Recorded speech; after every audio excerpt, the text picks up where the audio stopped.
Ibinenta ng sariling ama dahil sa utang, si Tala ay naging alipin sa mansyon ng mga Montemayor. Habang buntis, itinapon siya ni Caspian sa gitna ng bagyo upang palitan ng malanding kabit. Ngunit ang bawat patak ng kanyang luha ay magiging hibla ng paniningil. Isang reyna ng Inabel ang maghihiganti. Kakayanin ba ni Caspian ang bagsik ng babaeng dati niyang minaliit? Simulan natin ang kanyang pagbangon sa gitna ng kusok, Kep. Huwag kang mag-ilusyon, Tala. Ang papel na yan ang tanging dahilan kung bakit ka narito sa kwartong ito at hindi ang singsing na nasa daliri mo. Hindi kita pinakasalan dahil mahal kita, kundi dahil kailangan ko ng isang legal na kasangkapan upang makuha ang tiwala ng lola ko at ang posisyon sa kumpanya.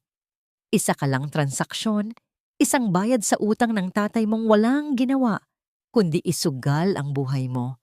Ang bawat salita ni Caspian ay tila isang matalim na balisong na humihiwa sa katinuan ni Tala. Nakatayo siya sa gitna ng malawak at marangyang silid ng mga Montemayor sa Makati. Suot pa rin ang kanyang tradisyonal na puting Inabel na pangkasal. Ang bawat hibla ng telang iyon ay sarili niyang pinaghirapang habihin sa loob ng 6 na buwan sa Sagada. Bawat disenyo ay isang dalangin para sa isang masayang pamilya. Hawak niya sa kanyang nanginginig na mga kamay ang isang basket ng mga sariwang prutas at bulaklak na balak. Sana niyang ibigay sa asawa bilang simbolo ng pagsisimula ng kanilang buhay. Ngunit ang tanging natanggap niya ay isang makapal na kontrata na puno ng mga terminong teknikal at malamig na batas. Ang marangyang chandelier sa itaas ay nagbibigay ng liwanag na tila nangungutya sa kanyang kalagayan. Nadama ni Tala ang unti-unting panlalamig ng kanyang mga dulo ng daliri. Ang basket na hawak niya ay dahan-dahang lumulas sa kanyang pagkakahawak.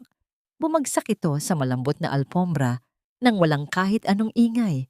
Ngunit sa kanyang pandinig, ang bawat paggulong ng prutas ay tila isang malakas na pagsabog ng kanyang mga pangarap.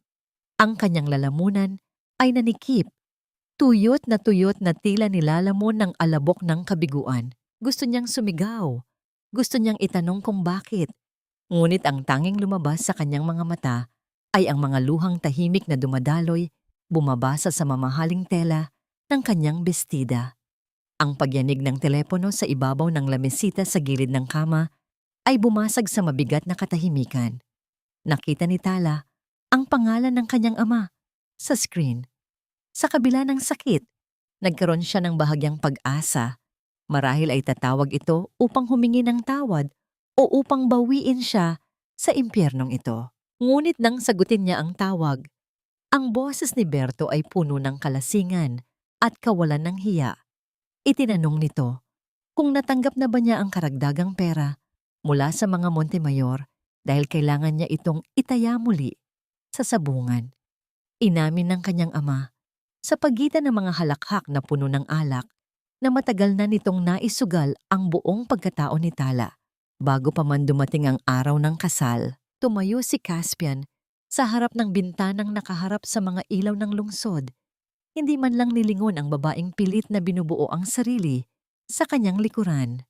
Ang bawat paghinga ni Tala ay tila isang mabigat na pasanin, isang pakikibaka laban sa bigat ng katotohanang siya ay pinagtaksilan ng 2 lalaking dapat sana ay nagprotekta sa kanya. Ang hangin sa loob ng silid ay naging siksik at mahirap langhapin.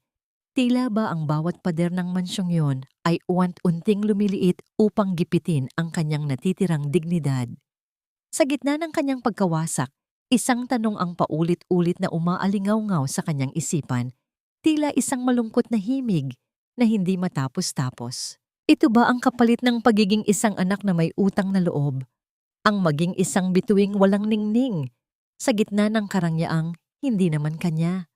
Paano pa siya makakabalik sa lamig ng suwang mo sa Sagada kung ang bawat hibla ng kanyang dangal ay ont-unti ng sinusunog ng kalupitan ng mga taong itinuring niyang bagong pamilya? Ang umaga sa mansyon ng mga Montemayor ay hindi nagdadala ng liwanag, kundi isang malamig na anino na tila bumabalot sa bawat sulok ng malawak na kabahayan. Para kay Tala, ang bawat pagsikat ng araw sa Makati ay hindi katulad ng mga bukang liwayway sa sagada na puno ng pag-asa at amoy ng sariwang pine trees. Dito, ang hangin ay amoy mamahaling pabango at tila may lasa ng metal. Tuyot at walang buhay. Nakatayo siya sa harap ng malaking salamin. Pinagmamasdan ang kanyang sarili na suot ang isang simpleng bestida. Pilit na itinatago ang pamamaga ng kanyang mga mata mula sa magdamag na pag-iyak. Nang bumaba siya sa silid kainan, ang tunog ng kanyang mga yabag sa makintab na sahig ay tila isang babala. Nakaupo na sa dulo ng mahabang lamesa si Doña Carmela, ang kanyang biyenan, na abala sa pagbabasa ng tablet habang humihigop ng kape. Ang bawat kilos ng matanda ay puno ng awtoridad at pangungutya.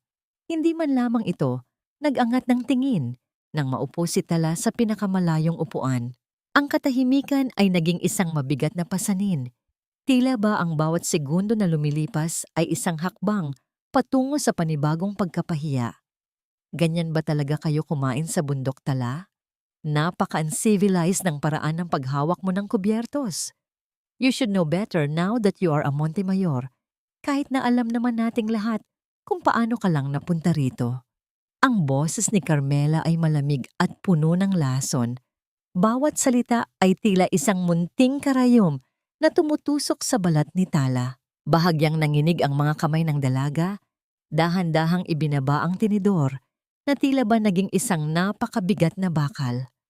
Humingi siya ng paumanhin sa mahinang boses, ngunit ang tanging tugon ni Carmela ay isang mapait na ngisi. I'm doing this for your own good.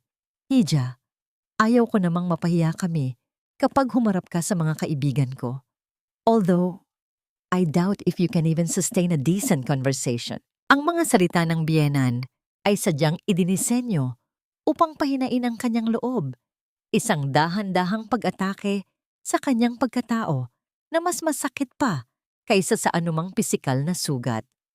Nadama ni Tala ang pait sa kanyang lalamunan, ang pagguho ng kanyang natitirang tiwala sa sarili habang pilit na nilulunok ang pagkaing tila naging abo sa kanyang bibig. Pagkatapos ng almusal, sinubukan ni Tala na ipakita ang isang piraso ng telang inabel na kanyang hinabi noong huling gabi niya sa sagada. Inilatag niya ito ng dahan-dahan sa ibabaw ng lamesa. Umaasang makikita ni Carmela ang ganda at kasaysayan ng bawat disenyo. Ito po ang pamanang sining ng aming pamilya, Mama. Bawat hibla nito ay may kwento ng aming mga ninuno. Ngunit bago pa man niya matapos ang kanyang pangungusap, hinablot ni Carmela ang tela. Pinagmasdan ito ng matanda nang may pandidiri bago ito dahan-dahang pinunit sa gitna. Narinig ang bawat hibla ng sinulid na pilit na humahawak, ngunit unti-unting sumusuko sa lakas ng pagkakahila. This is garbage, Tala. Isang basahan na hindi nararapat sa bahay na ito. Kung gusto mong manatili rito, kalimutan mo na ang mga basura mula sa probinsya mo. Ang bawat piraso ng telang bumagsak sa sahig ay tila ang sariling puso ni Tala na dinudurog. Nanigas siya sa kanyang kinatatayuan.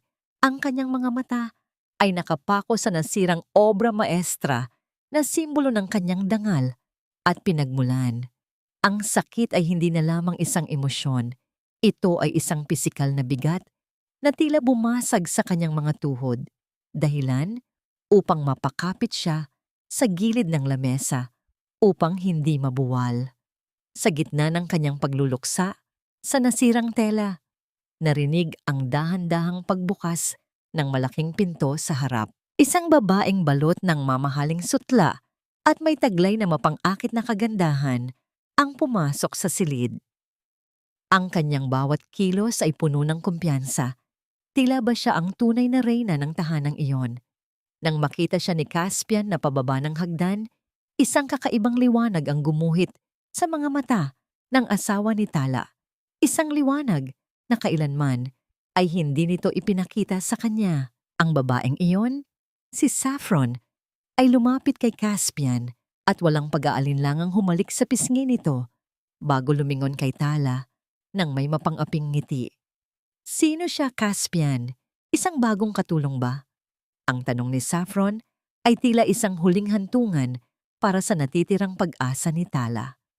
Nanatiling tahimik si Caspian, hindi man lang nag-abalang itama ang maling akala ng kanyang bisita. Ang bawat segundo ng katahimikan ni Caspian ay tila isang kumpirmasyon ng kawalan ng halaga ni Tala sa buhay nito. Nakatayo siya doon, isang asawa sa papel, ngunit isang estranghero sa sariling tahanan. Habang pinagmamasdan ang 2 taong, tila may sariling mundo ng kaligayahan. Hanggang kailan niya kayang tiisin ang pagiging isang anino sa gitna ng mga taong itinuturing siyang isang abala lamang?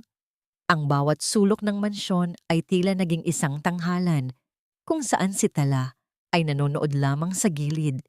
Isang aninong hindi pinapansin habang ang bida ay ang babaeng laging nasa tabi ng kanyang asawa. Si Saffron ay hindi lamang bisita, siya ay naging special consultant ng kumpanya.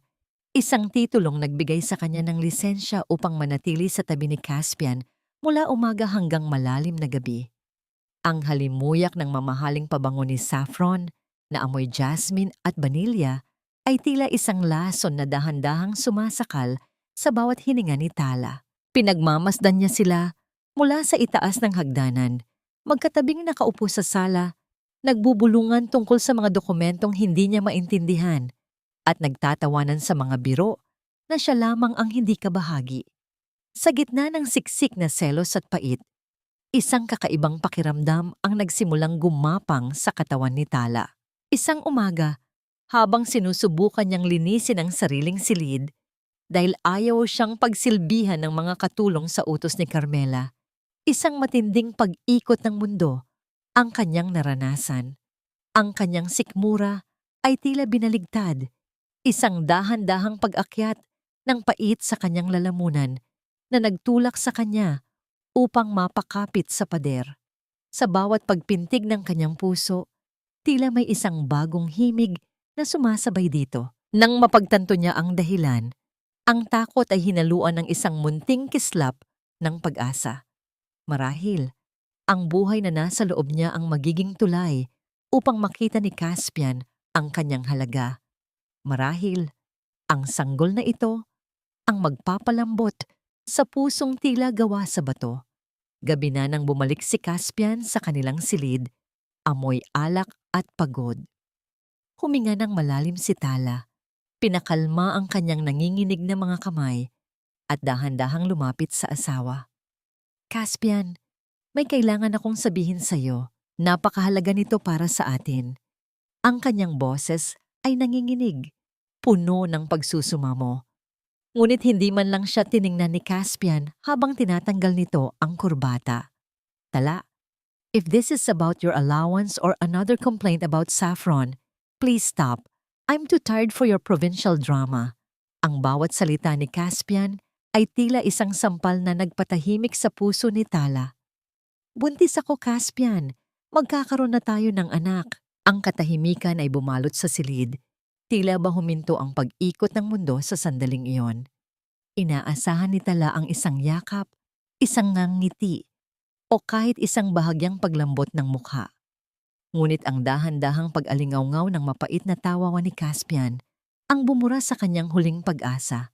You're pregnant? At akala mo ba ay matutuwa ako? Isang bata. Ang huling bagay na kailangan ko ngayon. You think a baby will secure your place here? Don't use that child to trap me, Tala. It's just another liability. Ang bawat salita ay tila isang lason na pumatay sa munting kislap ng saya sa mga mata ni Tala. Ang sakit ay tila isang malaking bato na dumagan sa kanyang dibdib. Dahilan upang hindi siya makahinga. Nang lumabas si Caspian ng silid upang iwasan ang usapan, naiwang mag-isa si Tala sa dilim, yakap ang sariling tiyan na tila pinoprotektahan ang kanyang anak mula sa kalupitan ng sarili nitong ama. Naglakad siya ng dahan-dahan patungo sa opisina ni Caspian sa ibaba upang kumuha ng tubig. Ngunit napatigil siya nang makitang bahagyang nakabukas ang pinto.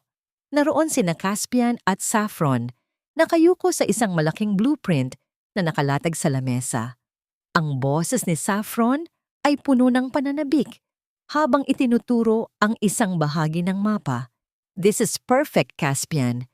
Kapag nakuha na natin ang lupang ito sa Sagada, itatayo natin ang main lobby dito mismo. It doesn't matter if it's a sacred burial ground or whatever those natives call it. It's a gold mine. Nanlamig ang buong katauhan ni Tala. Ang bahaging itinuturo ni Saffron ay ang eksaktong lugar kung saan nakahimlay ang kanyang ina, ang lupang ipinangako ni Caspian na poprotektahan noong pirmahan ang kontrata ng kasal. Ang kanyang asawa, ang lalaking dapat sana, ay katuwang niya sa pagbuo ng pamilya, ay dahan-dahang tumango at sumang-ayon sa planong wagas na bababoy sa alaala ng kanyang pinagmulan. Ang bawat guhit sa blueprint na yon ay tila isang hibla ng pagtataksil na unti-unting bumibigti sa kanyang leeg. Hanggang saan ang kayang isakripisyo ni Caspian para sa yaman, at may natitira pa bang lugar para kay Tala at sa kanilang anak sa mundong puno ng ganid at kasinungalingan? Ang bawat sulok ng mansyon ng mga Montemayor ay binalot ng isang mabigat at nakakasakal na tensyon nang mabalitaang nawawala ang agimat, isang sinaunang kwintas na may mga diamante at ruby na pagmamay-ari ni Doña Remedios. Ang alahas na yon ay hindi lamang basta yaman. Ito ang simbolo ng kapangyarihan at kasaysayan ng pamilya, isang bagay na itinuturing na sagrado sa loob ng tahanang iyon. Ang bawat katulong ay nanginginig sa takot, habang ang mga gwardiya ay nagsimulang maghalughog sa bawat silid. Tila ba ang bawat gamit ay may itinatagong lihim. Si Tala ay nakaupo lamang sa gilid ng kanyang kama, yakap ang kanyang tiyan, habang pinapanood ang magulong takbo ng buhay sa mansyon. Ngunit ang kanyang pananahimik ay agad na nabulabog ng bumukas ang pinto ng kanyang silid nang walang pasabi. Pumasok si Carmela, kasunod si Saffron na may isang mapanuyang ngiti sa mga labi. Ang bawat hakbang ng kanyang biyenan ay tila isang hatol ng kamatayan. Ang bawat pagtunog ng takong ng sapatos nito sa sahig ay tila isang paalala ng kanyang mababang kalagayan. Ano ang ginagawa ninyo rito? Ang tanong ni Tala ay mahina at puno ng kaba. Ngunit hindi siya sinagot ni Carmela. Sa halip, itinuro ng matanda ang maliit at simpleng basket na lalagyan ng mga sinulid ni Tala. Saffron, check that box. I have a feeling na ang magnanakaw ay hindi lalayo sa pinanggalingan nito. Ang bawat salita ni Carmela ay puno ng lason, isang lantarang pag-atake sa dangal ni Tala na tila ba ang pagiging mahirap ay automatikong nangangahulugan ng pagiging kriminal. Dahan-dahang lumapit si Saffron sa basket. Ang kanyang mga daliri ay tila sumasayaw sa hangin bago hinalughog ang mga telang inabel na itinatangi ni Tala. Isang mabilis na paggalaw ng kamay at mula sa ilalim ng mga sinulid, inilabas ni Saffron ang kumikinang na kwintas. Ang bawat diamante nito ay tila nangungutya sa gulat na mukha ni Tala. Oh my God! Tala, how could you do this? Akala ko ba ay tapat ka sa pamilyang ito? Saffron's voice was filled with fake disappointment, her eyes glinting with a victory that she could no longer hide. Hindi sa akin iyan. Hindi ko alam kung paano napunta iyan dyan. Ang pagsigaw ni Tala ay naging isang pakiusap. Ang kanyang tinig ay napaos sa tindi ng kawalan ng katarungan. Ngunit bago pa siya makalapit upang bawiin ang kanyang dangal, isang malakas na sampal ang dumapos sa kanyang pisngi. Ang hapdi ay agad na kumalat. Tila ba ang bawat ugat sa kanyang mukha ay nag-alab sa sakit at pagkapahiya. Nakatayo sa kanyang harap si Carmela. Ang mukha ay tila isang maskara ng galit at puot. You thief! You gold-digging squatter! Akala mo ba ay makukuha mo ang lahat sa pamamagitan ng pagnanakaw? You are a disgrace to the Montemayor name. You don't belong here. At kahit kailan, ay hindi ka magiging isa sa amin. Ang boses ni Carmela ay umalingaw-ngaw sa buong pasilyo, dahilan upang magsimulang magbulungan ang mga katulong na nakasaksi sa eksena. Ang bawat salita ay tila isang dahan-dahang paglaslas sa puso ni Tala. Isang gaslighting na pilit siyang kinukumbinsi na siya ay walang kwenta at marumi. Eksaktong sa sandaling iyon, ay pumasok si Caspian sa silid. Ang kanyang muka ay madilim at puno ng pagkalito. Nang makita niya ang kwinta sa kamay ni Saffron at ang umiiyak na si Tala, ang kanyang galit ay tila isang apoy na biglang nag-alab. Is this true, Tala? Pinakasalan kita, binigyan kita ng lahat, at ito ang igaganti mo sa amin? Papahiya mo ako sa lola ko? Ang boses ni Caspian ay tila isang kulog na yumanig sa buong pagkatao ni Tala. Lumapit ang asawa sa kanya. Ang bawat hakbang ay puno ng puot at pagkadismaya. Sa tindi ng galit, itinaas ni Caspian ang kanyang kamay. Ang bawat kalamnan sa kanyang braso ay nanigas habang inihahanda ang sarili sa isang marahas na kilos. Napapikit si Tala. Dahan-dahang napayuko habang ang kanyang dalawang kamay ay mahigpit na nakayap sa kanyang tiyan. Isang huling pagtatangkang protektahan ang munting buhay sa loob niya. Ang hangin sa loob ng silid ay tila tumigil. Ang katahimikan ay naging kasing talim ng isang kutsilyo habang hinihintay ang pagbagsak ng kamay ni Caspian. Ngunit sa gitna ng tensyon, ang asawa ay napatit. Napatitig si Caspian sa nanginginig na mga kamay ni Tala na protektadong nakabalot sa kanyang bahagyang umaumbok na tiyan. Ang hangin ay tila nahawi sa mabilis na pagbaba ng kanyang kamay, ngunit huminto ito sa ere. Ilang pulgada bago pa man dumapo ang sakit sa balat ng asawa. Ang kanyang kamao ay nanginig sa tindi ng pigil na galit. Ang mga ugat sa kanyang leeg ay tila puputok na sa puot. Hindi niya itinuloy ang pananakit, ngunit ang titig na ipinukol niya kay Tala ay mas matalim pa sa anumang patalim. Isang tingin na puno ng pandidiri at kawalan ng tiwala. I can't even look at you, Tala. Ang boses ni Caspian ay naging isang malamig na bulong na tila yelo na dumadaloy sa gulugod ng dalaga.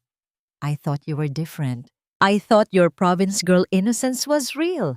Pero mas masahol ka pa pala sa mga taong kinamumuhian ko. Gagamitin mo pa ang anak ko para pagtakpan ang pagnanakaw mo. Ang bawat salita ay tila isang dahan-dahang pagpiga sa puso ni Tala hanggang sa wala nang matirang dugo o buhay dito.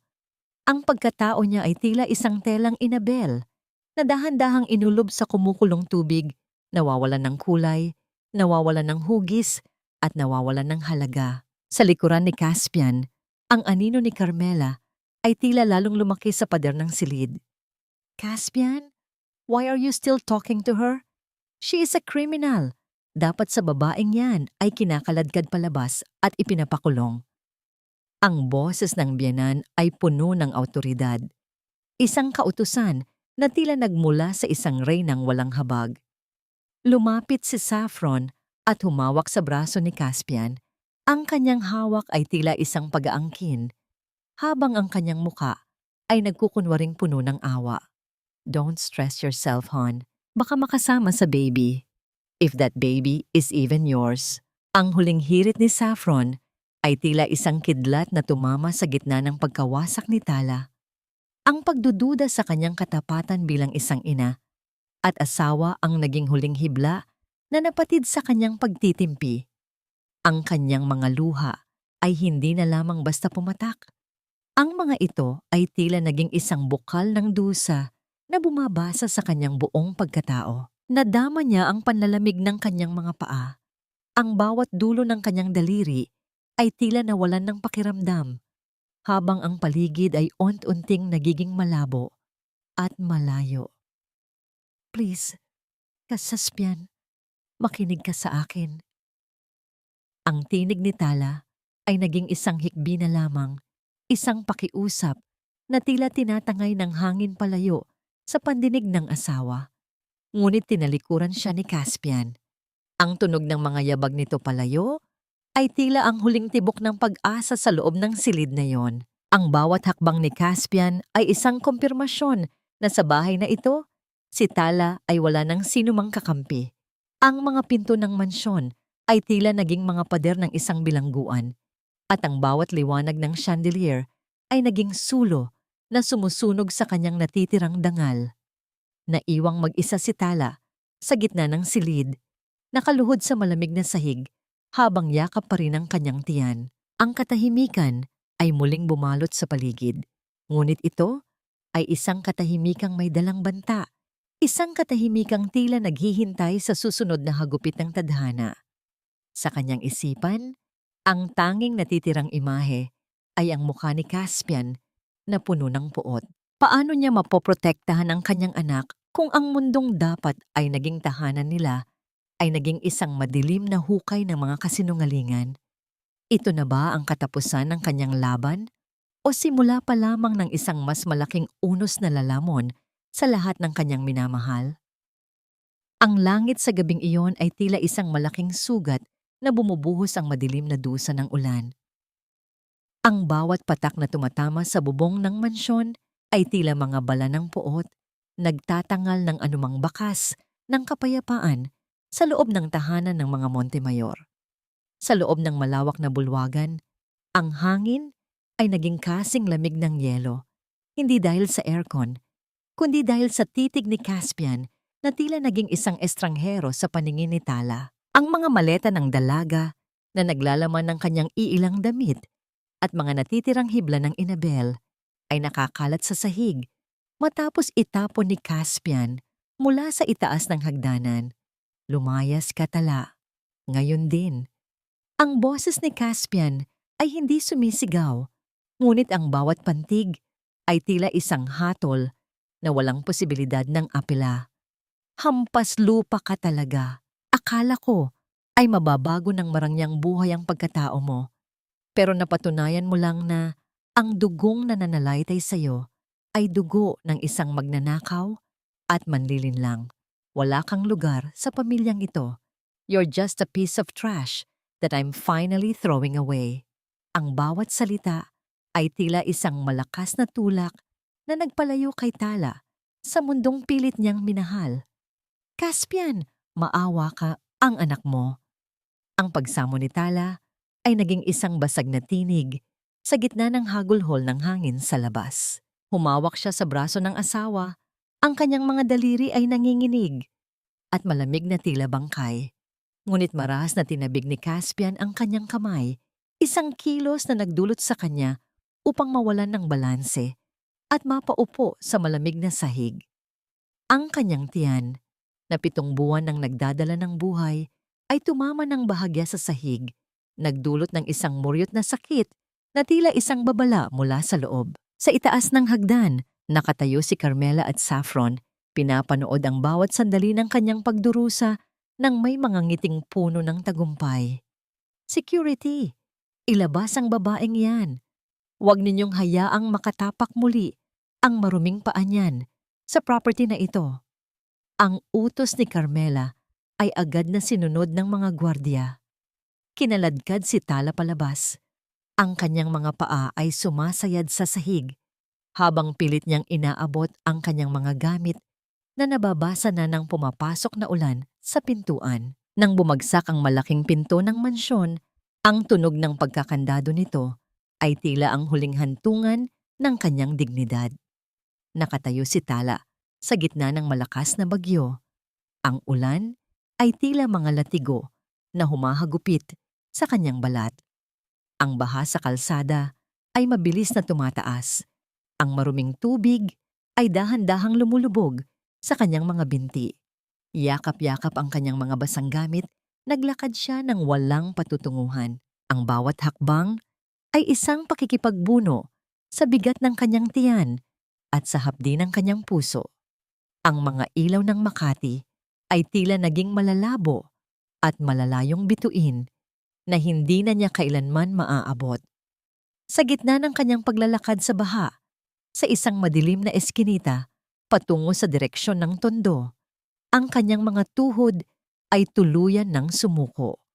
Ang sakit sa kanyang puson ay naging isang matalim na kumpas. Tila ba ang sanggol sa loob ay sumisigaw na rin sa tindi ng lamig at takot. Ang kanyang paningin ay nagsimulang magdilim, ang mga anino ng mga gusali ay tila umiikot sa kanyang paligid. Ngunit bago pa man siya tuluyang lamunin ng kawalan ng malay, nadama niya ang isang dahan-dahang paghinto ng ulan sa kanyang ulo. Isang malaking payong ang bumukas sa itaas niya at isang mainit na kamay ang humawak sa kanyang balikat. Hija, huwag kang susuko. Narito ako. Ang boses ay malumanay. Amoy ng bawang at pritong isda. Isang amoy na nagpapaalala ng tunay na tahanan. Isang matandang babae, si Aling Nida, ang nakatayo sa kanyang tabi. Ang mukha ay puno ng lumbay at malasakit na matagal nang hindi nakikita ni Tala. Ngunit ang ginhawa ay panandalian lamang. Ang katawan ni Tala ay tuluyang nanghina. Bumagsak siya sa braso ng matanda habang ang isang matinding kirot ay gumuhit sa kanyang sinapupunan.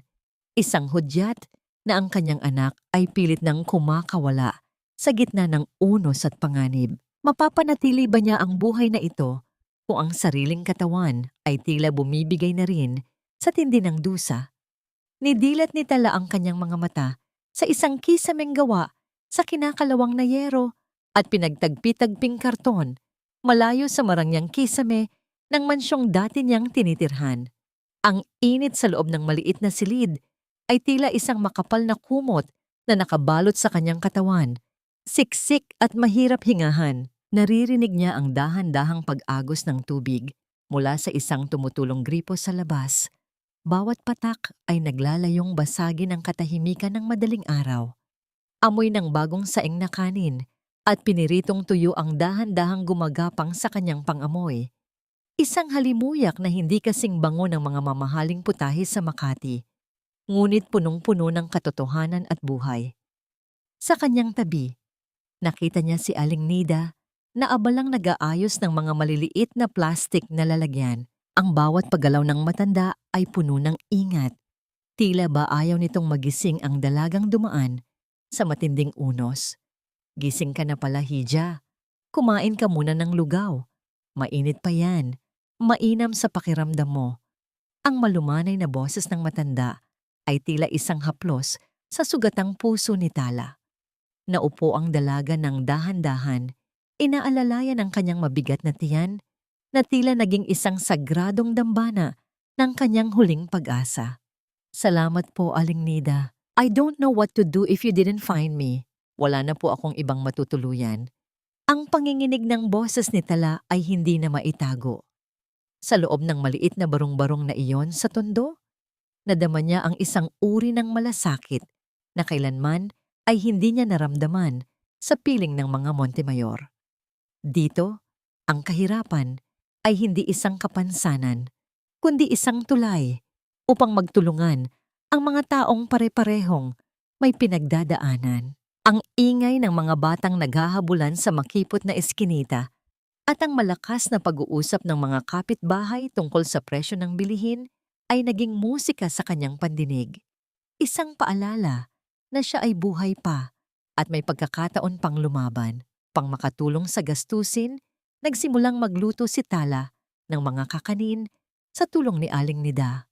Ang bawat paghalo niya sa malagkit na kanin ay tila isang paghahabi ng kanyang bagong tadhana. Sa kabila ng hirap ng pagbubuntis, tinitiis niya ang init ng kalan at ang pagod ng pagtayo ng matagal. Laban lang tayo, baby. Hindi tayo susuko. Bulong niya sa kanyang tiyan habang nararamdaman ang bawat sipa ng sanggol, isang maliit na paalala na hindi siya nag-iisa sa laban na ito. Ang kanyang mga kamay na dati ay sanay sa paghahabi ng mamahaling sinulid ay unti-unti nang naging magaspang sa paggawa ng bibingka at puto. Ngunit sa bawat kakaning kanyang nabubuo, nadarama niya ang pagbabalik ng kanyang dangal. Isang hapon, habang nagtitinda sa labas ng kanilang maliit na pinto, napansin ni Tala ang isang lalaking nakasuot ng simpleng t-shirt at maong na laging bumibili ng lahat ng kanyang natitirang tinda. Ang bawat pag-abot ng lalaki ng bayad ay puno ng galang. Ang kanyang mga mata ay tila may itinatagong malalim na kwento na hindi masabi ng kanyang mga labi. Hindi siya gaanong nagsasalita. Sapat na ang isang maikling pasasalamat bago ito mabilis na mawawala sa gitna ng siksik na tao sa tondo. Ang bawat pag-alis ng lalaki ay nag-iiwan ng isang katanungan sa isipan ni Tala, isang misteryong tila nagbibigay ng kakaibang kulay sa kanyang abalang hapon. Sino ang lalaking ito na tila laging naroon sa tuwing siya ay pagod na. Bakit tila pamilyar ang paraan ng kanyang pagtayo? Tila isang aninong nagmamasid mula sa malayo. Ang bawat barya na iniiwan nito ay tila mas mabigat kaysa sa karaniwan. May dalang kaisipang hindi lamang ito simpleng pagbili. Sa gitna ng ingay at alinsangan ng tondo, ang presensya ng estrangherong iyon ay naging isang tahimik na bugtong na unti-unting gumagapang sa kuryosidad ni Tala. Habang lumalaki ang kanyang tiyan at papalapit ang araw ng kanyang panganganak, nadarama ni Tala na ang bawat hibla ng kanyang buhay sa tondo ay nagsisimula nang magkaroon ng bagong disenyo. Isang disenyong hindi pa niya kayang lubos na makita, ngunit alam niyang magdadala sa kanya sa isang katotohanang maaaring magpabago sa lahat. Ang silid ay binalot ng isang malapot na init.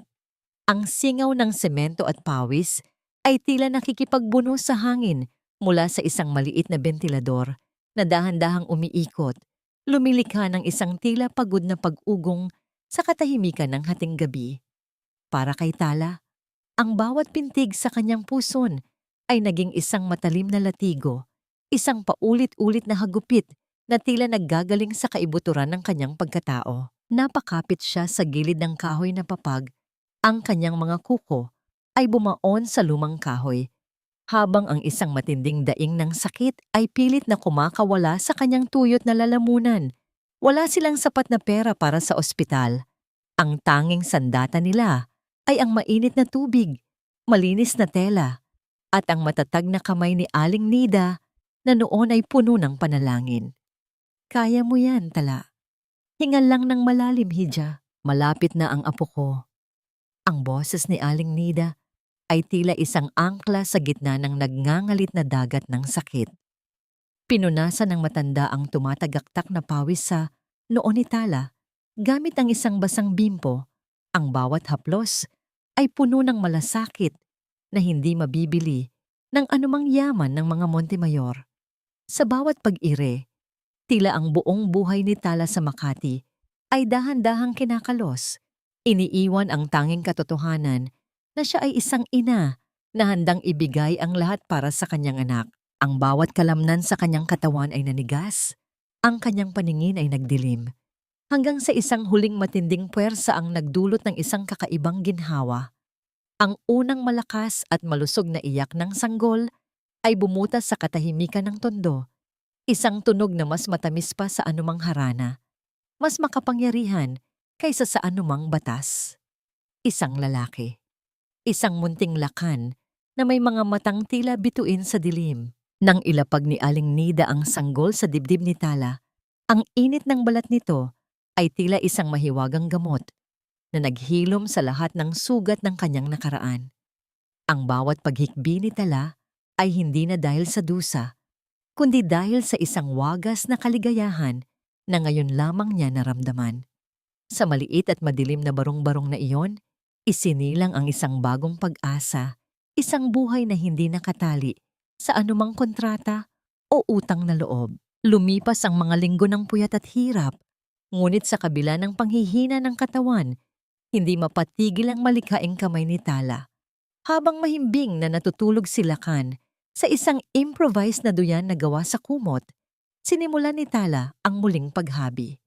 Wala siyang mamahaling sinulid o malaking habihan. Ang tanging gamit niya ay mga retasong tela na nakuha ni Aling Nida mula sa mga patahian sa Divisoria. Ang bawat piraso ng makukulay na tela ay dahan-dahan niyang pinagdugtong-dugtong, hinahabi ang mga ito gamit ang isang maliit na handloom na gawa sa kawayan. Ang bawat hibla ay may dalang pangarap. Ang bawat buhol ay isang panata na hinding-hindi na muling yuyuko sa sinuman. Ang disenyong nabubuo ni Tala ay hindi katulad ng mga tradisyonal na inabel. Ito ay mas matapang, mas masalimuot. Tila ba ang bawat pattern ay nagsasalaysay ng kanyang paglalakbay mula sa suong munang sagada patungo sa putik ng tondo. Habang dahan-dahang gumagalaw ang kanyang mga daliri sa gitna ng sinag ng araw na tumatagos sa butas na yero, ang bawat hibla ay tila nagkakaroon ng sariling buhay. Ang mga retasong itinuring na basura ng iba ay naging isang obra maestrang puno ng tekstura at kulay, isang simbolo ng kanyang muling pagkabuhay. Hindi niya napansin na ang bawat paggalaw ng kanyang kamay ay pinapanood na pala ng isang estranghero mula sa labas ng kanilang bintana. Isang babaeng may hawak na kamera at suot ang isang sopistikadong damit ang napatigil sa tapat ng kanilang bahay. Siya ay isang sikat na fashion blogger na naghahanap ng inspirasyon sa mga sulok ng Maynila. Namangha siya sa nakitang sining sa gitna ng kahirapan, isang napakagandang tela na tila may kaluluwa, hinahabi ng isang babaeng may taglay na kakaibang ganda at dignidad. Nang itaas ng babae ang kanyang kamera upang kumuha ng litrato, ang mabilis na pag-flash ng liwanag ay tila isang hudyat ng pagbabago. Ang lihim na sining ni Tala ay hindi na mananatiling nakatago sa dilim ng tondo. Ngunit handa na ba siya sa sandaling ang mundong tumalikod sa kanya ay muli siyang matuklasan sa gitna ng kanyang pagbangon? Lumipas ang 2 taon na tila isang dahan-dahang paghabing muli ng isang naputol na sinulid. Ang bawat araw na nagdaan ay naging isang matitibay na hibla ng pagsisikap, puyat at paniningil na dahan-dahang bumuo sa isang bagong pagkatao ni Tala. Sa isang modernong atelier sa gitna ng Makati na malayo sa ingay ng tondo, ngunit may dalang kaluluwa ng sagada, nakatayo ang isang babaeng hindi na bakas ang pait ng kahapon. Ang hangin sa loob ng silid ay amoy ng sariwang pine needles at mamahaling seda, isang kombinasyong nagpapakita ng pagyakap ng tradisyon sa karangyaan. Si Tala, na kilala na ngayon sa buong mundo bilang ang misteryosong designer na si T, ay nakatingin sa isang malaking piraso ng inabel na may mga disenyong ginto at pilak. Ang bawat tahi ay tila isang munting hininga ng tagumpay, isang patunay na ang basahang itinapon noon ay naging gintong tinitingala na ngayon ng mga eksperto sa fashion sa Paris at New York. Ang kanyang mga kamay, bagaman may mga bakas ng pagod, ay may taglay na awtoridad sa bawat paghaplos sa tela. Wala nang nanginginig na daliri, wala nang pagsusumamo. Ang tanging natira ay ang malamig at matalas na determinasyon ng isang reynang nagmula sa abo. Sa kabilang silid, naririnig ang masayang tinig ng isang batang lalaki. Si Lakan, na ngayon ay malusog at bibo, ay abalang naglalaro sa ilalim ng lamesang gawa sa nara. Ang bawat hagik-hik ng bata ay tila isang banayad na himig na nagpapalambot sa matitigas na pader ng puso ni Tala. Lumapit ang dalaga at binuhat ang anak, idinikit ang kanyang pisngi sa malambot na balat ng bata. Para sa iyo ang lahat ng ito, anak. Hinding-hindi ka na muling makakaranas ng gutom o pangmamaliit. Ang kanyang bulong ay puno ng pangako. Ang batang ito ang naging dahilan kung bakit ang bawat patak ng kanyang luha noon ay naging lakas upang bumangon at maging higit pa sa inaasahan ng lahat. Habang naglalaro si Lakan, binuksan ni Tala ang kanyang tablet at nakita ang mga ulong balita sa mundo ng negosyo. Ang Montemayor Group of Companies ay nasa bingit na ng pagbagsak. Ang bawat maling desisyon ni Saffron at ang mga ilegal na transaksyong kinasangkutan nito ay tila isang dahan-dahang pagguho ng isang dambuhalang gusali. Ang mga ari-arian nila ay isa-isang naibebenta.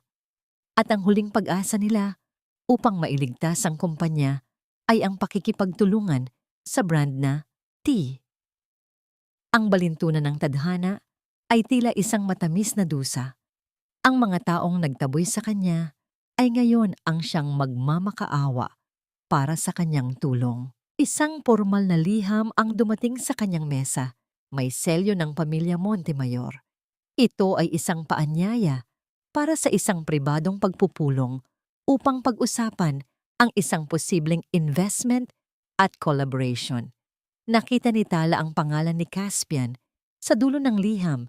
Ang bawat letra ay tila isang munting tinik na nagpapaalala sa lamig ng gabing siya ay itinapon. Nadama niya ang dahan-dahang pagbilis ng tibok ng kanyang puso, ngunit hindi ito dahil sa takot, kundi dahil sa pananabik na makitang muli ang mukha ng mga taong naging dahilan ng kanyang paghihirap. Tumingin si Tala sa malaking bintana na nakaharap sa mga matatayog na gusali ng Makati. Ang araw ay dahan-dahang lumulubog, nagbibigay ng kulay kahel at lila sa kalangitan. Tila isang napakalaking telang inabel na nakalatag sa abot-tanaw. Hawak niya sa kanyang kamay ang ballpen na gagamitin niya upang sagutin ang liham.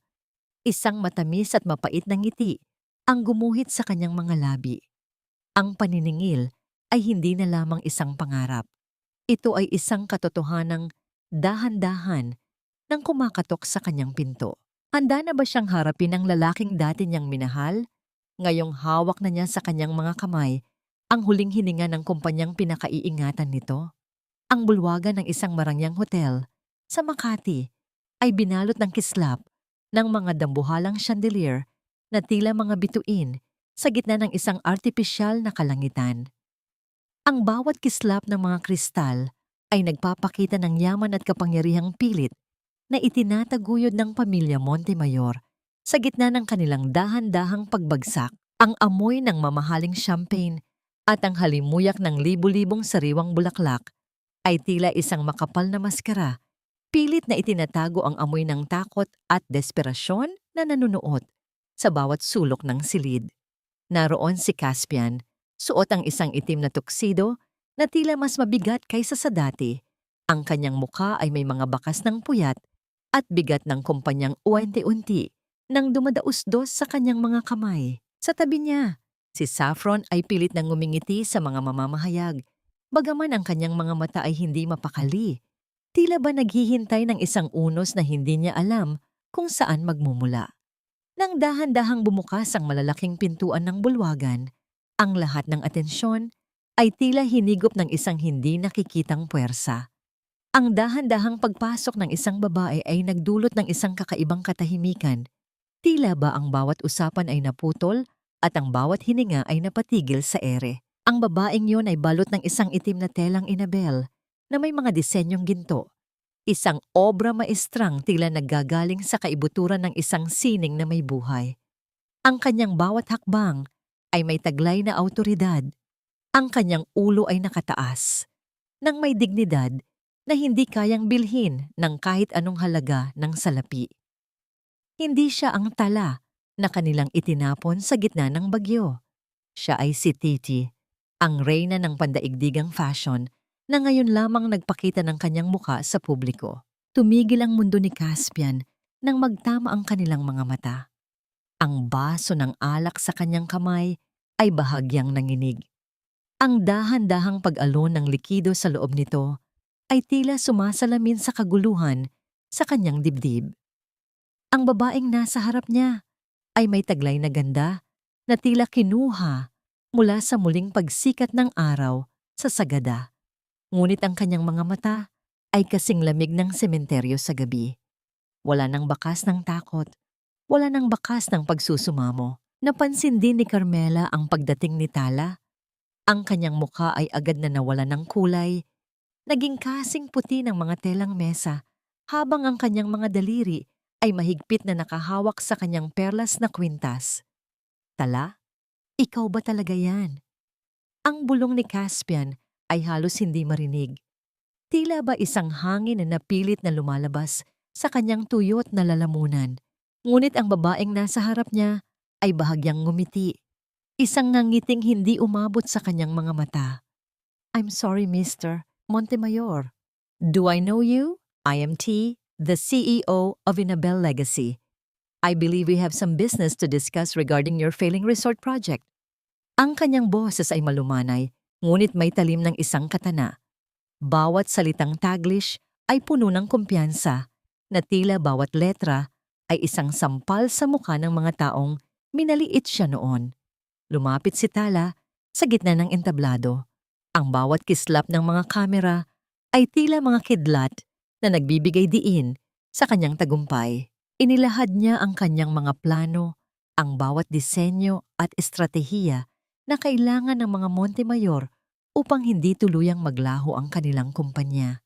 Ngunit sa gitna ng kanyang presentasyon, tumigil siya at lumingon ng diretso kay Caspian na noon ay tila isang rebultong hindi makagalaw. The Sagada project is your last hope, isn't it? But you see, there's one small problem. Ang kanyang boses ay tila isang dahan-dahang pagpapatak ng tubig sa isang tahimik na silid. Bawat segundo ay puno ng tensyon. Inilabas ni Tala ang isang dokumento. Ang selyo nito ay mula sa Department of Environment and Natural Resources at ang mga lokal na pamunuan ng Sagada. Ang lupang kailangang-kailangan ninyo para sa main lobby at entrance ng resort ninyo. Ang mismong lupang kinatatayuan ng libingan ng ina ko ay hindi na ipinagbibili. Binili ko na ang kabuuan ng bundok na yon bago pa man ninyo maisip ang proyektong ito. Isang malamig na ngisi ang gumuhit sa mga labi ni Tala habang tinitingnan ang nanlalaking mga mata ni Caspian at ang nanginginig na si Saffron. Nice to meet you, Mr. Montemayor. Ako ang may-ari ng lupang gusto ninyong bilhin at hindi ko kailanman ibibigay ang aking pahintulot. Huwag kang magmalinis, Tala. Akala mo ba ay mabubura ng mamahaling tela ang dumi ng iyong nakaraan? Magnanakaw ka pa rin sa paningin namin? Ang boses ni Carmela ay umalingaw-ngaw sa gitna ng unti-unting nagkakagulong bulwagan. Bawat salita ay tila isang desperadong pagtatangka na ibalik ang kontrol sa isang sitwasyong dahan-dahan nang dumadausdos sa kanyang mga kamay. Ang kanyang mukha, na dati ay puno ng pagmamalaki, ay tila isang maskarang gawa sa plaster na nagsisimula nang magkaroon ng malalalim na lamat. Sa tabi niya, si Saffron ay nanginginig. Ang kanyang mga mata ay pilit na umiiwas sa matalas na titig ni Tala, habang ang bawat paghinga niya ay tila isang pakikipagbuno sa hanging punong-puno ng tensyon. Dahan-dahang binuksan ni Tala ang isang makapal na folder na hawak ng kanyang assistant. Ang bawat pahina nito ay tila isang hibla ng katotohanang handa nang bumigti sa mga kasinungalingan ng mga Montemayor. Ang sinasabi ninyong dumi, Doña Carmela, ay ang mga putik na kayo mismo ang nagpahid sa akin. Pero ang tunay na dumi ay narito sa loob ng mga dokumentong ito. Inilahad ni Tala ang mga records ng bank transfers at mga illegal na transaksyong ginawa ni Saffron sa ilalim ng pangalan ng kumpanya.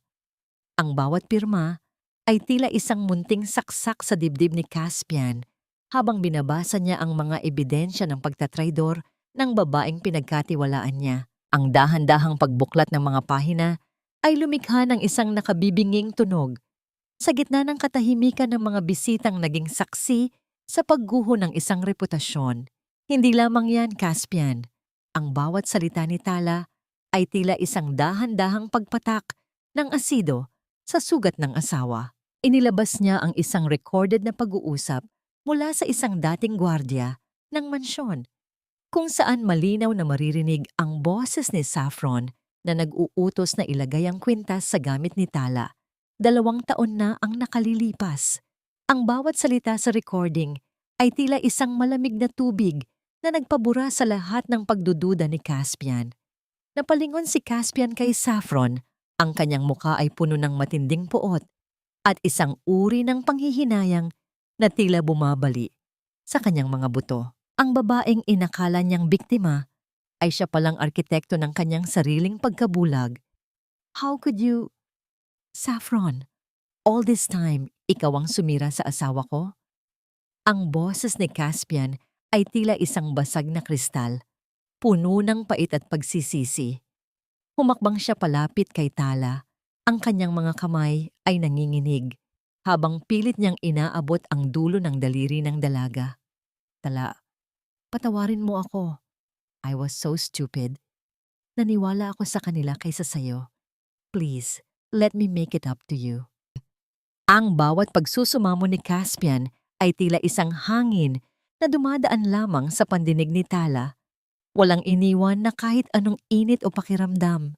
Ang puso ni Tala ay tila isang telang inabel na sadyang pinatigas ng panahon at dusa, hindi na kayang tablan ng kahit anong huli ng pagsisisi. Dahan-dahang iniwas ni Tala ang kanyang kamay. Ang bawat kilos ay puno ng pait na dignidad. Ang tawad ay para sa mga nagkamali. Caspian, hindi para sa mga sadyang nanakit. You didn't just doubt me. You threw me out in the middle of a storm while I was carrying your life. Sa pagbanggit ng salitang anak, ang mundo ni Caspian ay tila tuluyang gumuho. Isang dahan-dahang pagsikip ng dibdib ang naramdaman niya. Ang kanyang lalamunan ay tila nilalamon ng isang malaking bara na hindi niya kayang iluwa o lunukin. Ang mga bulong-bulungan sa paligid tungkol sa isang bata sa tondo ay tila naging isang malakas na hiyaw sa kanyang isipan. Nang dahan-dahang tumalikod si Tala upang lisanin ang bulwagan, napatakbo si Caspian sa kanyang likuran. Ang kanyang mga yabag ay mabigat at puno ng desperasyon. Tala, wait! Is it true? May anak ba tayo? Nasaan siya? I want to see him. Ang bawat tanong ni Caspian ay tila isang panalangin na wala nang sasagot. Tumigil si Tala sa tapat ng pintuan, lumingon siya ng bahagya, at ang kislap ng isang munting litrato sa loob ng kanyang locket na nakasabit sa leeg ay nasilayan ni Caspian. Isang batang lalaki na may mga matang tila kopya ng kanyang sarili, ngunit may ngiting hiram sa katatagan ng kanyang ina. Ang katotohanang may isang bahagi ng kanyang sarili na nabuhay sa hirap nang wala siya ay tila naging isang matalim na muikim na bumaon sa pinakamalalim na bahagi ng kanyang puso. Iniiwan si Caspian na tila isang aninong nalulunod sa gitna ng sarili niyang karangyaan. Ang bawat pintig ng puso ng lalaki ay tila isang dambuhalang tambol na umaalingaw-ngaw sa kanyang buong pagkatao. Bawat tibok ay nagpapaalala sa isang pagkakataong sinayang at isang buhay na kinalimutan. Isinara ni Tala ang locket nang may dahan-dahang tunog ng pagkakabit ng metal, isang maliit na hudyat na tila naglalagay ng hangganan sa pagitan ng kanilang mga mundo. Pakiusap, Tala. Sabihin mo sa akin, ano ang pangalan niya? Ang boses ni Caspian ay naging isang pagsusumamo. Ang kanyang mga mata ay naniningkit sa tindi ng luha na pilit niyang pinipigilan. Ngunit ang bawat patak ng dusa sa kanyang mukha ay tila walang epekto sa dalagang nasa harap niya. Dahan-dahang humarap si Tala.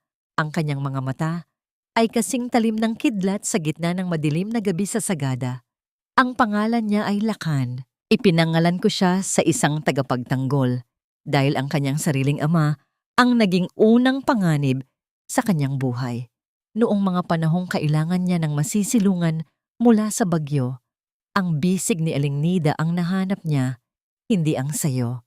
Noong kailangan niya ng gatas at bitamina, ang pagod ng aking mga kamay sa pagtitinda ng kakanin ang nagbigay noon, hindi ang iyong bilyon-bilyong piso. Ang bawat salita ni Tala ay tila isang dahan-dahang pagbuhos ng kumukulong tingga sa sugatang kaluluwa ni Caspian. Sa kabilang panig ng bulwagan, sinubukan ni Saffron na lumapit. Ang kanyang mga hakbang ay gapi at puno ng desperasyon. Caspian, don't listen to her. Sinisiraan lang niya tayo. She's just doing this to get back at us. Ngunit bago pa man siya makahawak sa braso ni Caspian, marahas siyang itabig ng lalaki. Ang tingin na ipinukol ni Caspian kay Saffron ay puno ng isang uri ng puot na tila lalamon sa lahat ng kanilang pinagsamahan. Ang babaeng inakala niyang kanlungan ay siya palang lason na unti-unting pumatay sa kanyang dangal. Umalis ka sa harap ko, Saffron.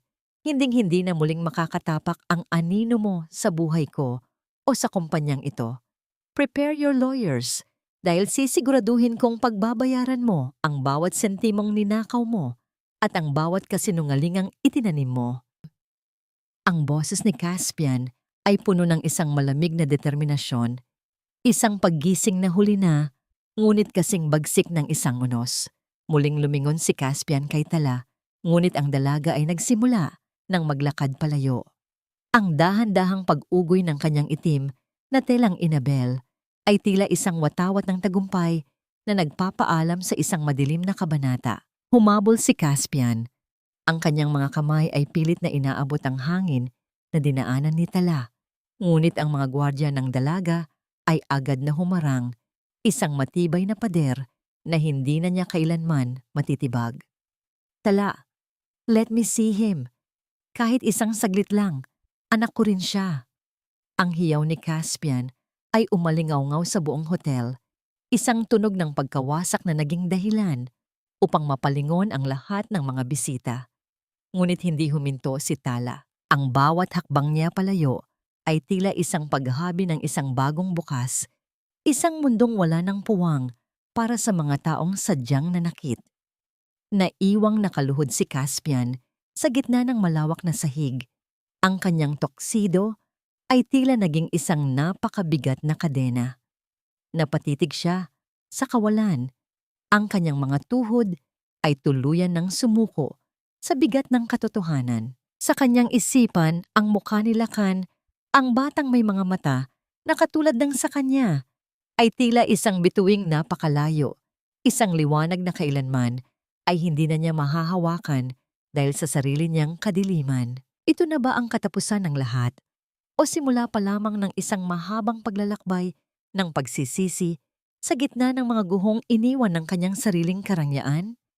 Ang bawat dila ng apoy ay tila isang gutom na hayop na mabilis na lumalamon sa mga tuyot na hibla ng sinulid sa loob ng malawak na warehouse ng Inabel Legacy.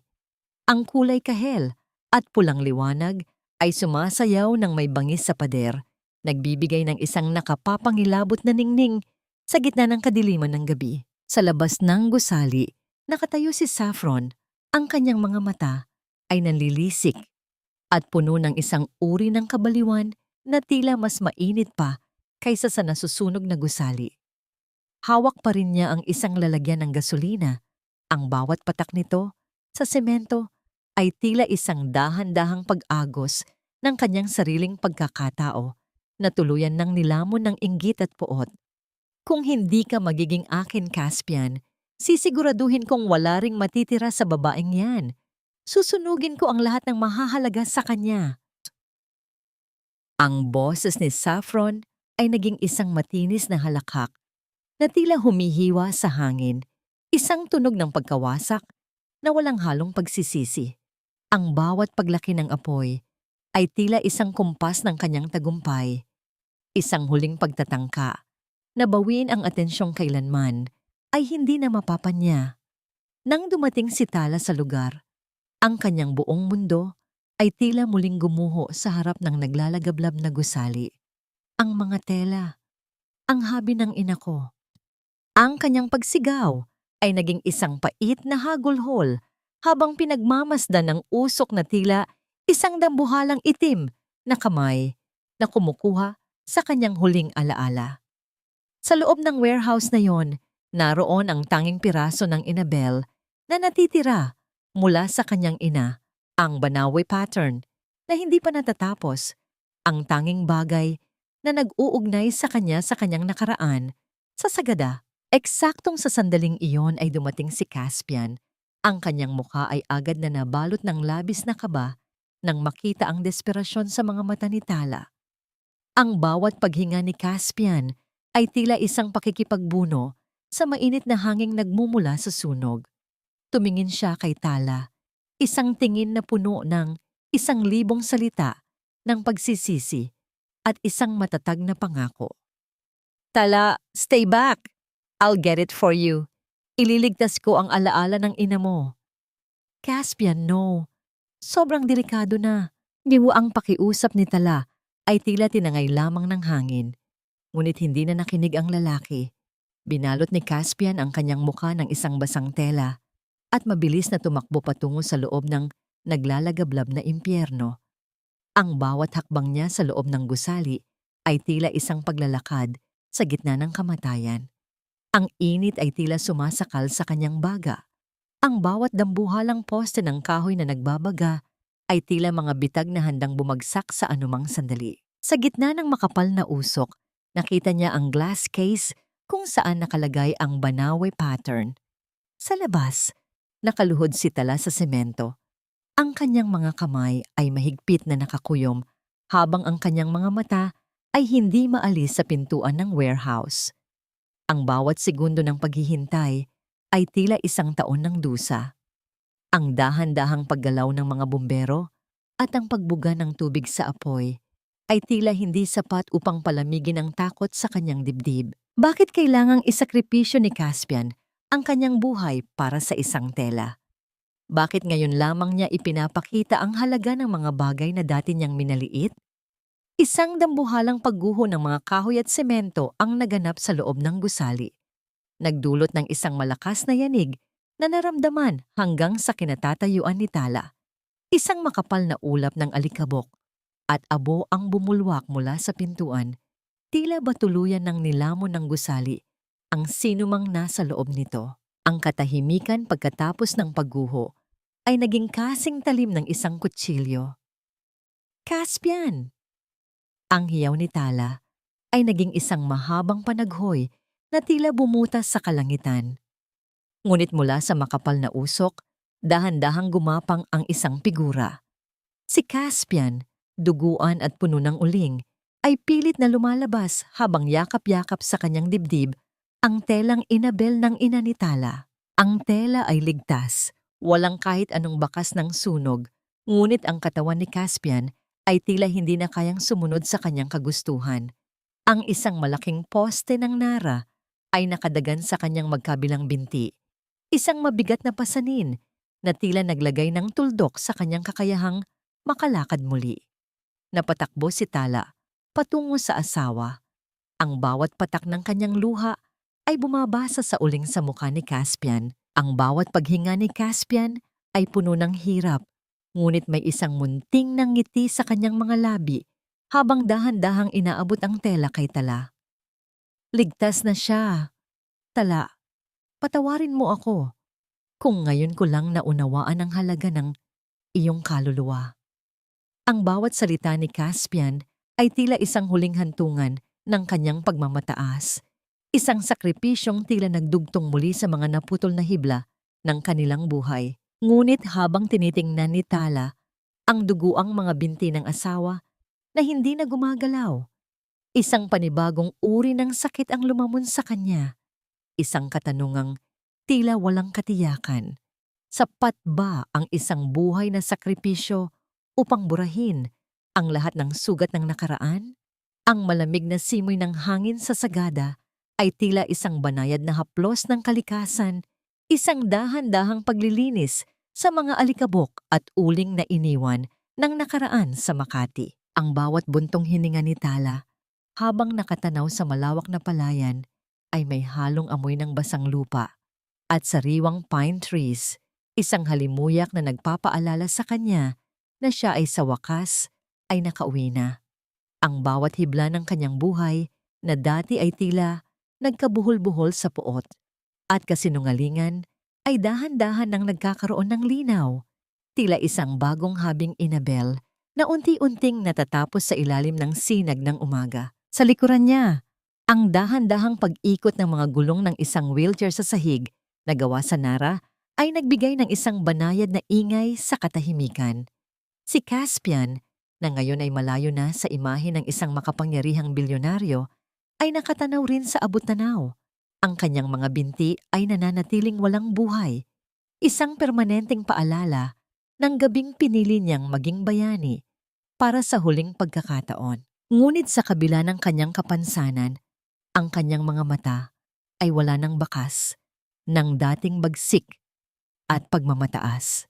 Ang tanging natira ay isang malalim na kapayapaan, ang uri ng katahimikan na matatagpuan lamang ng isang taong hinarap ang lahat ng kanyang mga pagkakamali at tinanggap ang katarungang ibinigay sa kanya. Tapos na ang lahat, Caspian. Ang bawat salita ni Tala ay tila isang dahan-dahang pagpapakawala sa isang mabigat na pasanin. Ang balita ng pagkakulong ni Saffron dahil sa arson at estafa ay naging isang formal na tuldok sa dusa ng nakaraan. Si Carmela naman, na nawalan ng lahat ng yaman at dangal, ay piniling mamuhay ng mag-isa sa isang malayong probinsya. Iniwan ng lahat ng mga taong dati niyang minaliit. Ang bawat pagbagsak ng mga taong nanakit sa kanya ay hindi nagbigay kay Tala ng malupit na saya, kundi isang tahimik na pagkilala na ang tadhana ay may sariling paraan ng pagtutuwid sa mga baluktot na landas. I know, Tala. At sapat na sa akin na narito ako, nakikita kayo ni Lakan kahit mula sa malayo. Ang boses ni Caspian ay puno ng pagpapakumbaba. Bawat salitang Taglish ay may dalang isang uri ng katapatan na dati ay hindi niya kayang bigkasin. Hindi siya humihiling na maging asawa muli. Sapat na sa kanya ang maging isang ama na kinikilala at isang kaibigang pinatatawad. Ang bawat paglapit ni Lakan sa kanya upang ipakita ang isang munting laruan ay tila isang dambuhalang biyaya na hindi niya akalaing matatanggap pa matapos ang lahat ng kanyang ginawa. Dahan-dahang lumapit si Tala at itinuon ang kanyang paningin sa telang banawe pattern na ngayon ay nakalagay na sa isang frame sa gitna ng kanilang bagong tahanan. Ang bawat tahi ng kanyang ina ay dahan-dahan niyang dinugtungan ng sarili niyang mga disenyo. Mga disenyong nagsasalaysay ng pagbangon, ng pagpapatawad at ng pag-asa. Hindi ko masasabing nakalimutan ko na ang lahat, Caspian. Ang mga sugat ay narito pa rin, ngunit hindi na sila kumikirot sa bawat paghinga ko. I chose to forgive, not because you deserve it, but because I deserve peace. At ang anak natin, deserve niya ang isang buong mundo. Sa ilalim ng malawak na kalangitan ng Sagada, habang ang mga bituin ay dahan-dahang nagsisimulang kumislap, ang dalawa ay nanatiling tahimik, pinagmamasdan ang dahan-dahang paglubog ng araw na tila isang huling hantungan ng lahat ng kanilang hinagpis. Ang bawat segundo ng katahimikan ay tila isang paghilom, isang dahan-dahang pagbubuo ng mga pira-pirasong alaala patungo sa isang bagong simula. Ang katanungan kung muli ba silang magiging isa ay nananatiling nakabitin sa hangin. Isang misteryong tila hindi na kailangang sagutin agad. Sapat na ang sandaling ito, ang init ng kanilang tahanan at ang pangako ng isang bukas na wala ng halong takot. Maari nga bang ang pinakamagandang sining ay hindi matatagpuan sa perpektong habi, kundi sa mga hiblang dumaan sa apoy, ngunit nanatiling matatag? Ang bawat sinag ng araw na tumatagos sa pagitan ng mga ulap at sungmo sa tunglong ng Sagada ay tila isang dahan-dahang pagbubukas ng isang banal na kabanata. Ang amoy ng sariwang pine needles at ang malamig na simoy ng hangin na humahalik sa balat ay nagdadala ng isang uri ng kapayapaang hindi kayang ibigay ng anumang kayamanan sa Makati. Sa loob ng isang malawak na bahay na gawa sa bato at nara, ang dahan-dahang paghila ni Tala sa kahoy na habihan ay lumilikha ng isang pamilyar at nakakalunas na ritmo sa gitna ng katahimikan ng umaga. Ang bawat pag-usad ng sinulid sa pagitan ng mga daliri ng dalaga ay tila isang dahan-dahang paghihilom ng mga sugat na dati ay tila hindi na magsasara. Sa labas ng beranda, nakaupo si Caspian sa kanyang wheelchair. Pinapanood ang bawat paggalaw ni Lakan sa damuhan. Ang bata ay abalang namumulot ng mga nahulog na pine cones. Ang kanyang bawat hagikhik ay tila isang banayad na musika na nagpapagaan sa bigat ng nakaraan. Lumapit ang bata sa kanyang ama at inilapag ang isang maliit na bulaklak sa kandungan nito. Dahan-dahang hinawakan ni Caspian ang munting kamay ng anak. Ang kanyang mga mata ay nagniningning sa isang uri ng kaligayahang hinaluan ng pagsisisi. "Look, Papa, I found a star flower for you." Ang masayang tinig ni Lakan ay tila isang dambuhalang lunas na tumatagos sa bawat bahagi ng pagkatao ni Caspian. Dahan-dahang tumayo si Tala mula sa kanyang habihan at lumapit sa mag-ama. Ang bawat hakbang niya ay puno ng isang uri ng katiyakang nakuha niya mula sa mahabang panahon ng pagtitiis at pagbangon. "Breakfast is ready, Caspian. Lakan, let's wash your hands." Ang kanyang boses ay malumanay. Wala na ang talim ng galit, kundi isang matatag na pagtanggap sa kasalukuyan. Tumingin si Caspian kay Tala. Ang kanyang muka ay puno ng pasasalamat na tila bawat segundo ng kanilang buhay sa Sagada ay isang milagrong hindi niya inakalang mararanasan. Tala, thank you for letting me be a part of this, for letting me see him grow. Ang bulong ni Caspian ay puno ng katapatan. Hindi na siya naghahangad ng higit pa sa ibinigay sa kanya. Alam niyang ang pagpapatawad ni Tala ay hindi nangangahulugan ng pagbabalik sa dati, kundi isang pagkakataon upang bumuo ng isang bagong ugnayan na nakabase sa respeto at katotohanan.